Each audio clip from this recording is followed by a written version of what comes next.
সবাইকে স্বাগত জানাচ্ছি আমার দেশ টপ নিউজে। সঙ্গে আছি তাহমিনা তাসির।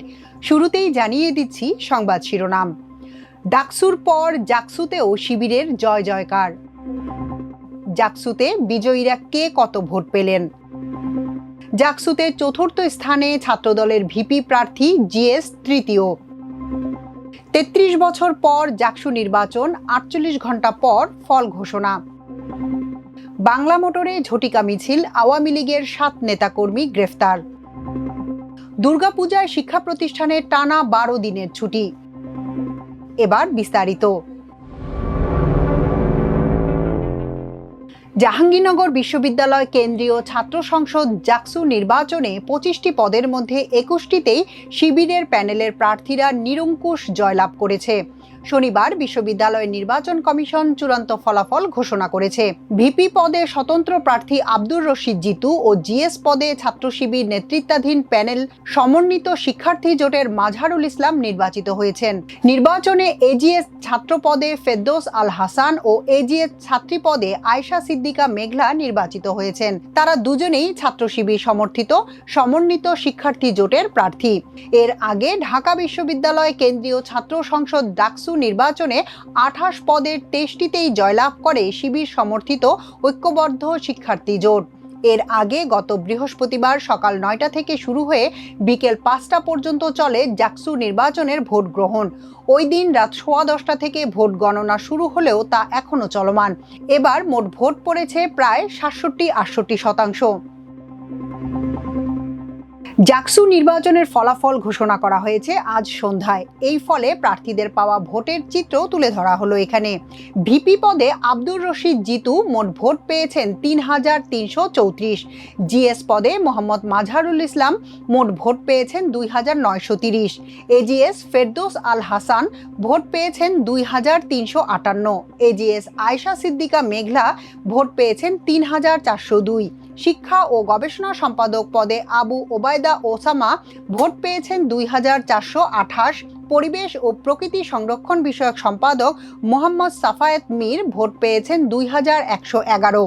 সাহিত্য ও প্রকাশনা সম্পাদক পদে মোহাম্মদ জাহিদুল ইসলাম ভোট পেয়েছেন ১,৭০৯। সাংস্কৃতিক সম্পাদক মহিবুল্লাহ শেখ জিসান ভোট পেয়েছেন ২,০১৮। নাট্য সম্পাদক মোহাম্মদ রুহুল ইসলাম ভোট পেয়েছেন ১,৯২৯। ক্রীড়া সম্পাদক মাহমুদুল হাসান কিরণ ভোট পেয়েছেন ৫,৭৭৮। সহ ক্রীড়া সম্পাদক ফারহানা আক্তার লুবনা পেয়েছেন ১,৯৭৬। সহ ক্রীড়া সম্পাদক মোহাম্মদ মাহাদি হাসান ভোট পেয়েছেন ২,১০৫। তথ্য প্রযুক্তি ও গ্রন্থাগার সম্পাদক মোহাম্মদ রাশেদুল ইসলাম লিখন পেয়েছেন ২,৪৩৬। সমাজসেবা ও মানব সম্পদ উন্নয়ন বিষয়ক সম্পাদক আহসাব লাবিব ভোট পেয়েছেন ১,৬৯০। সহ সমাজসেবা ও মানব সম্পদ উন্নয়ন বিষয়ক সম্পাদক পদে মোহাম্মদ তৌহিদ হাসান ভোট পেয়েছেন ২,৪৪২। স্বাস্থ্য ও খাদ্য নিরাপত্তা বিষয়ক সম্পাদক পদে হুসনি মুবারক পেয়েছেন ২,৬৫৩ ভোট। পরিবহন ও যোগাযোগ সম্পাদক পদে মোহাম্মদ তানভীর রহমান ভোট পেয়েছেন ২,৫১৯। নাবিলা বিনতে হারুন পেয়েছেন ২৭০০ ভোট। ফাবলিহা জাহান নাজিয়া পেয়েছেন ২,০৭৫ ভোট। নুসরাত জাহান ইমা পেয়েছেন ৩,০১৪ ভোট। এর আগে গত বৃহস্পতিবার সকাল ৯টা থেকে শুরু হয় ভোট গ্রহণ, চলে বিকেল ৫টা পর্যন্ত। ওই দিন রাত ১০:১০টায় শুরু হয় গণনা, আর আজ বেলা ২:৩০টার দিকে শেষ হয় ভোট গণনা। জাকসু নির্বাচনের চূড়ান্ত ফলাফল ঘোষণা করা হয়েছে। কেন্দ্রীয় সংসদের ২৫ পদের ২০টিতেই ছাত্র শিবির সমর্থিত সমন্বিত শিক্ষার্থী জোট প্যানেল জয়ী হয়েছে। বাকি 5টির 2টিতে স্বতন্ত্র ও বাংলাদেশ গণতান্ত্রিক ছাত্র সংসদ জয়ী হয়। আজ শনিবার সন্ধ্যা 7টার দিকে সিনেট ভবনে জাকসু নির্বাচনের চূড়ান্ত ফলাফল ঘোষণা করেন প্রধান নির্বাচন কমিশনার অধ্যাপক মনিরুজ্জামান। এদিকে জাতীয়তাবাদী ছাত্রদলের প্যানেলের ভিপি প্রার্থী শেখ সাদি হাসান পেয়েছেন ৬৪৮ ভোট, যিনি সম্মিলিতভাবে চতুর্থ স্থান লাভ করেছেন। এছাড়া এ প্যানেলের জিএস প্রার্থী তানজিলা হোসাইন বৈশাখী পেয়েছেন ৯৪১ ভোট, যিনি সম্মিলিতভাবে তৃতীয় স্থান লাভ করেছেন। ৪৮ ঘন্টা পর জাকসু ও হল সংসদ নির্বাচনের ফল ঘোষণা হয়েছে। এর আগে অনিয়ম অভিযোগ বর্জনের মধ্য দিয়ে জাকসু নির্বাচনের ভোট গ্রহণ শেষ হয়। অধিকাংশ প্যানেল ও স্বতন্ত্র প্রার্থী জাকসু নির্বাচনে নানা অব্যবস্থাপনা ও ভোট কারচুপির অভিযোগ তোলেন। ব্যালট পেপার নিয়েও অভিযোগ ওঠে। ছাত্রদলের অভিযোগ, জামায়াতের প্রতিষ্ঠান থেকে ব্যালট ছাপানো হয়েছে। পাল্টা অভিযোগ তুলে শিবির সমর্থিত ভিপি প্রার্থী দাবি করেন, জামায়াত নয় বরং বিএনপি সমর্থকের প্রতিষ্ঠানে ব্যালট ছাপানো হয়েছে। ৩৩ বছর পর বৃহস্পতিবার সকাল ৯টা থেকে বিকেল ৫টা পর্যন্ত জাহাঙ্গীরনগর বিশ্ববিদ্যালয়ের ২১ হলে অনুষ্ঠিত হয় জাকসু নির্বাচনের ভোট গ্রহণ। ভোট গ্রহণ শেষ হওয়ার ৪৮ ঘন্টা পরও ফলাফল না পাওয়ায় ক্ষোভ ও হতাশা প্রকাশ করেন শিক্ষার্থী, শিক্ষক ও প্রার্থীরা। জাকসুতে ২৫টি এবং হল সংসদে ১৫টি পদ রয়েছে। এর আগে সর্বশেষ জাকসু নির্বাচন অনুষ্ঠিত হয়েছিল ১৯৯২ সালে। রাজধানীর বাংলা মোটরে ঝটিকা মিছিলে অংশ নেয়া ও পরবর্তীতে রাজধানীর বিভিন্ন এলাকায় সংঘবদ্ধ কর্মকাণ্ডের অভিযোগে নিষিদ্ধ ঘোষিত আওয়ামী লীগ এবং এর সহযোগী সংগঠনের ৭ নেতাকর্মীকে গ্রেফতার করেছে মহানগর গোয়েন্দা পুলিশ। শুক্রবার দিনব্যাপী ও গভীর রাতে বিশেষ অভিযান চালিয়ে তাদের আটক করা হয়। শনিবার এক বিজ্ঞপ্তিতে বিষয়টি নিশ্চিত করেছে ডিবি।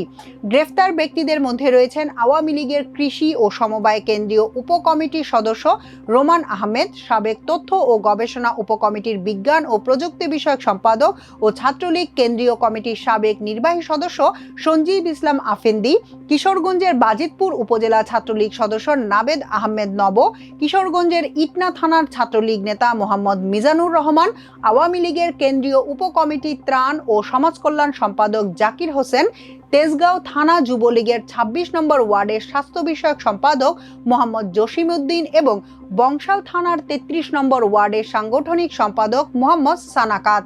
গোয়েন্দা পুলিশের দাবি, গ্রেফতার ব্যক্তিরা রাজধানীর বিভিন্ন স্থানে ঝটিকা মিছিল করে জনমনে আতঙ্ক সৃষ্টি ও আইনশৃঙ্খলা পরিস্থিতি অস্থিতিশীল করার চেষ্টা চালাচ্ছিলেন। তাদের বিরুদ্ধে ইতোমধ্যেই বিভিন্ন থানায় একাধিক মামলা রয়েছে। ডিবি জানিয়েছে, গ্রেফতার সবার বিরুদ্ধে আইনানুগ ব্যবস্থা গ্রহণ প্রক্রিয়াধীন। শারদীয় দুর্গাপূজা উপলক্ষে শিক্ষা প্রতিষ্ঠানগুলোতে টানা ১২ দিন ছুটি থাকবে। আগামী ২৮ সেপ্টেম্বর থেকে এ ছুটি শুরু হবে, চলবে ৭ অক্টোবর পর্যন্ত। দেশের মাধ্যমিক ও উচ্চ মাধ্যমিক তথা স্কুল কলেজগুলো এ ছুটির আওতায় পড়বে। তবে বাড়তি পাওনা হলো ২৬ ও ২৭ সেপ্টেম্বর শুক্র ও শনিবার ছুটি থাকায় এ দুটি দিনও ছুটি পাচ্ছে স্কুল কলেজ পড়ুয়া শিক্ষার্থীরা। এছাড়া ৬ অক্টোবর লক্ষ্মী পূজা থাকা এই দিনটিতেও ঐচ্ছিক ছুটি পাবেন বিদ্যালয় মহাবিদ্যালয়ের ছাত্রছাত্রীরা। মাধ্যমিক ও উচ্চশিক্ষা বিভাগের সর্বশেষ প্রজ্ঞাপন অনুযায়ী সরকারি ও বেসরকারি মাধ্যমিক এবং নিম্ন মাধ্যমিক বিদ্যালয়সমূহে মোট ১২ দিন বন্ধ থাকবে। এ সময় দুর্গাপূজার পাশাপাশি ফাতেহা ইয়াজদাহাম, প্রবারণা পূর্ণিমা ও লক্ষ্মী পূজার ছুটিও অন্তর্ভুক্ত থাকবে। তবে বিশ্ববিদ্যালয়গুলো যেহেতু সরকারি ও স্বায়ত্তশাসিত, তাই তাদের ছুটির বিষয়টি স্ব বিশ্ববিদ্যালয় নিজ নিজ প্রতিষ্ঠানের সিন্ডিকেট সভার মাধ্যমে সিদ্ধান্ত দেবে। এখনকার মতো এ পর্যন্তই। সবাই ভালো থাকুন, সুস্থ থাকুন আমার দেশের সঙ্গে। চ্যানেলটি ভালো লাগলে সাবস্ক্রাইব করুন। আল্লাহ হাফেজ।